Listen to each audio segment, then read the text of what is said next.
Dynamic mode, auto stop start off, active exhaust turns on. What's up, guys? How's it going? It's Brent again. Hope you guys are having a good day / night. I'm just grabbing my car. Still got work for another hour and a half, but it's been a year since I've had the SVR F-Pace. It's a 2020. I got it back in January of 2021. So now I've had this for a year. Put on about 9,674 miles on it. It is my daily driver for pretty much 3 out of the 4 seasons. But you know, once it's summertime, I pretty much drive the ZL1 every single day, and this thing just sits in the garage. So now, fall, winter, springtime, I've been driving this thing every day. It's an awesome car. I love it. Traded in my 2017 F-Type R for it. This is if you guys are new to the channel, this is a 2020 Jaguar F-Pace SVR. So it is the 5-liter supercharged V8, 550 horsepower, a lot of fun. Exterior is Fuji white with the gloss black 22-inch wheels, and then the interior is an ivory ebony duotone interior. So the seats are a duotone, and it is Windsor leather. These are SVR performance seats, which are standard in the SVR F-Pace. This is running off of In Control Touch Pro. Caution, red light camera ahead. I drive this thing in dynamic mode all the time.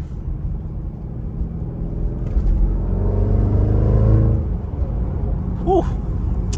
Sounds amazing. Ton of fun to drive. It has automatic downshifting. This is it's an SUV, but you know, it's practical here just because, you know, 3 out of the 4 seasons, it's pretty much looks like this, where it is, you know, raining outside, crummy, streets are all wet, that kind of stuff, a lot of water. So it's nice to be, you know, in this kind of a vehicle. All-wheel drive system.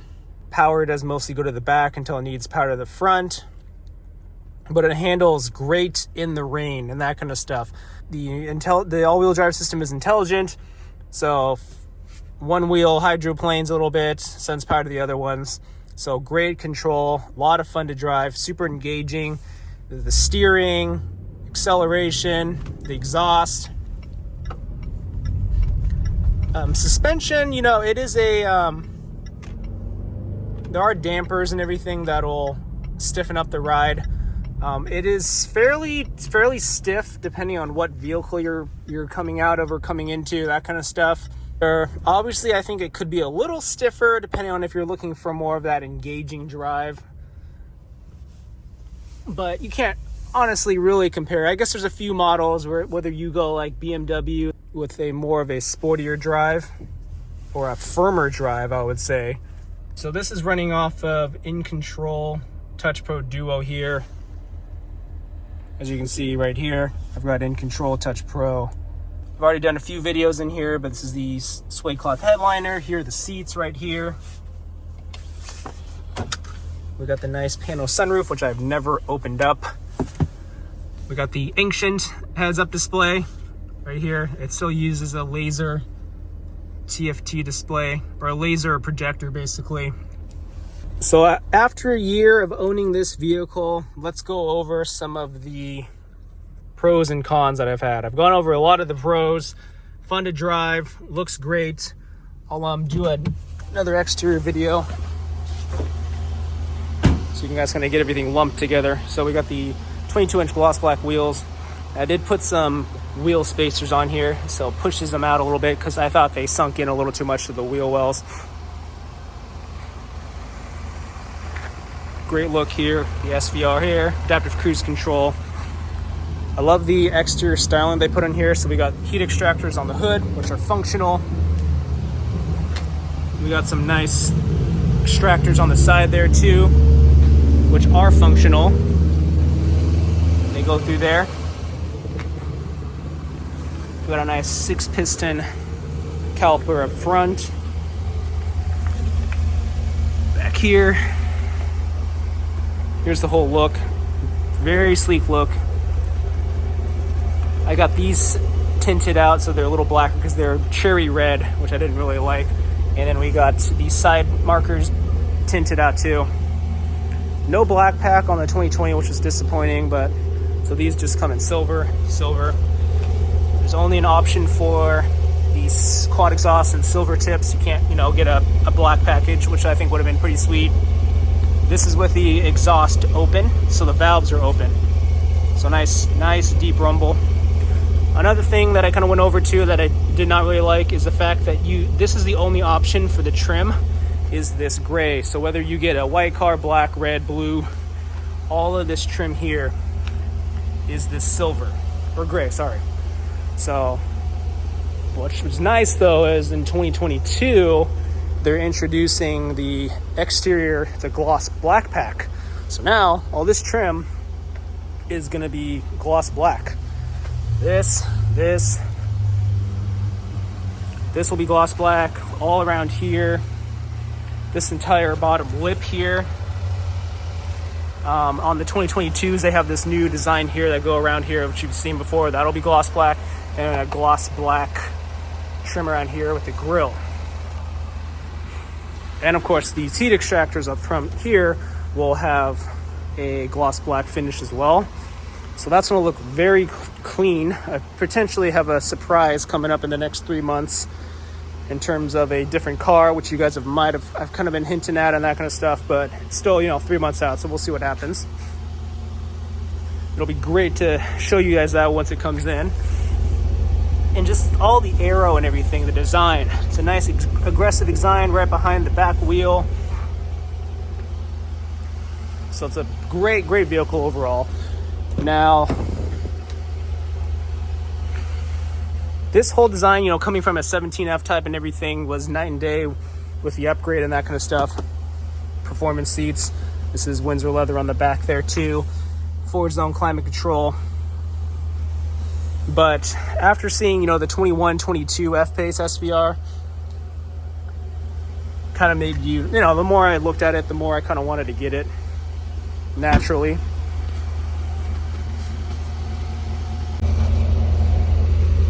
The more obviously I wanted to get the new one just because the exterior grew on me a lot, and then the interior is night and day with the Pivi Pro wireless CarPlay, the TFT heads-up display, the different leather design, all that kind of stuff. Less plastic everywhere, more leather, more suede, that kind of stuff.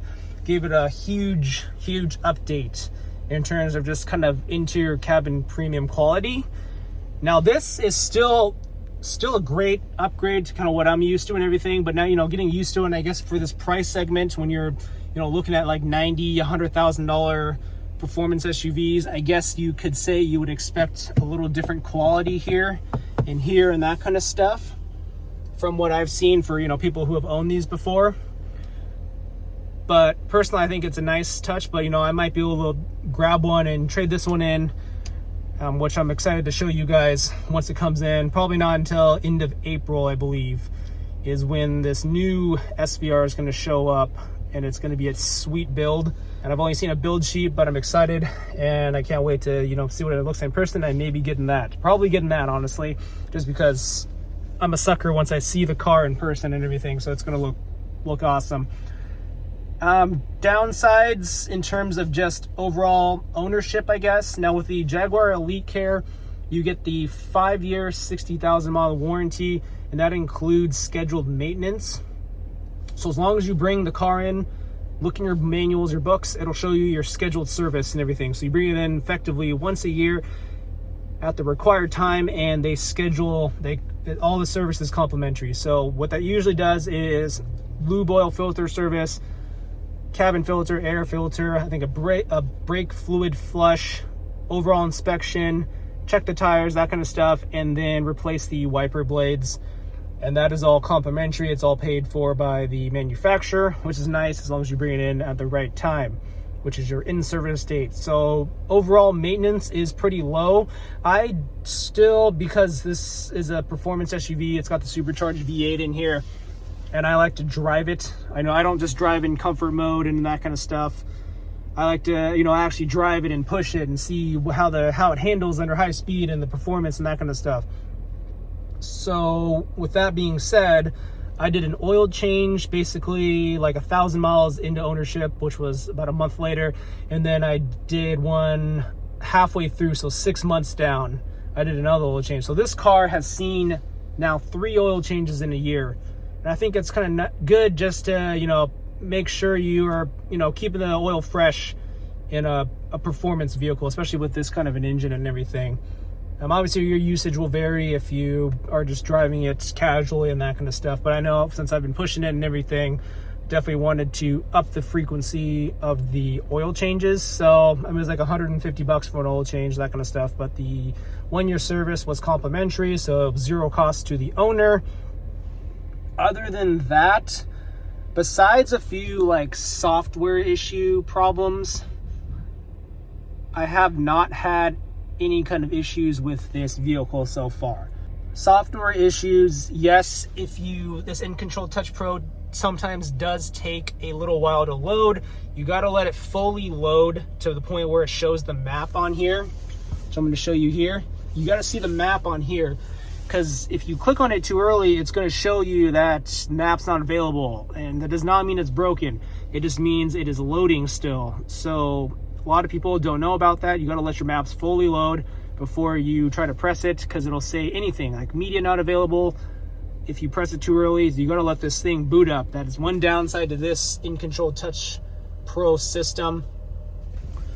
Make sure you are up to date with software. So that is everything from this InControl software to the telecommunications unit software, because up here, if you see here, this is the roadside assistance and then the SOS, which is part of the InControl. Now my remote start as of about 2.5 weeks, 3 weeks, was not working. My vehicle could not connect to my Jaguar remote app. I could not track my car. I could not remote start it, nothing. And nothing worked for, you know, basically 3 weeks, which is kind of dumb. I always remote start my car at work once I'm about to leave. That way I can let it warm up for 30 minutes and then, you know, go ahead back home. But with that being down, I could not do that. And I guess it's not a huge deal, but it is still something like once you get used to using your remote start, it's hard to not being able to use it. And what I found out is that it was because of the telecommunications unit. So the vehicle needed an update, and it was not connecting to the server basically. So once I had this update here pushed to the vehicle through this screen here, updated on the go. Once I parked my car, took 20 minutes to download once the car turns off. So I woke up the next day, turned the car on, boom, connected. So now it was fine. So just small stuff like that, which I think is pretty minor in the grand scheme of things.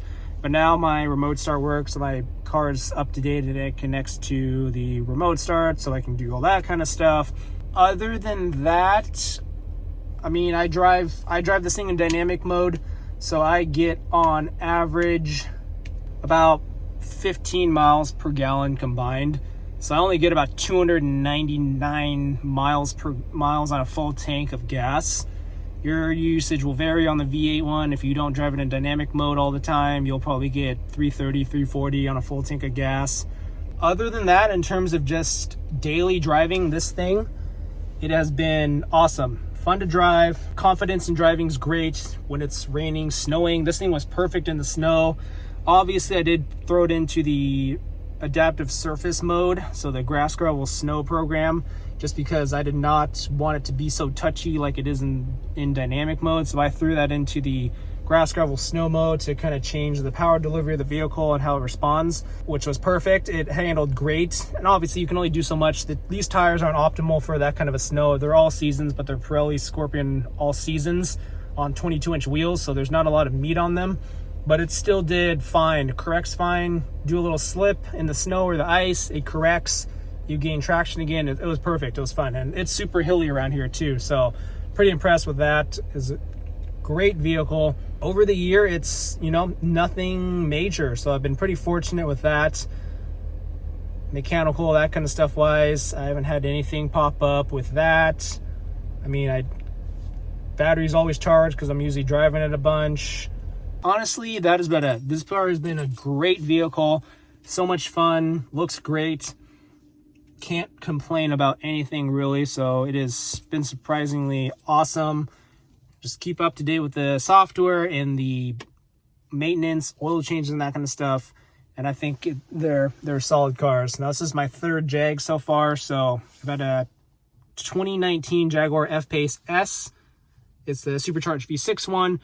Had that for about 8 months. I got rid of that for the 17 Jaguar F-Type R, which I kept for about a year. Awesome car, a lot of fun to drive and everything.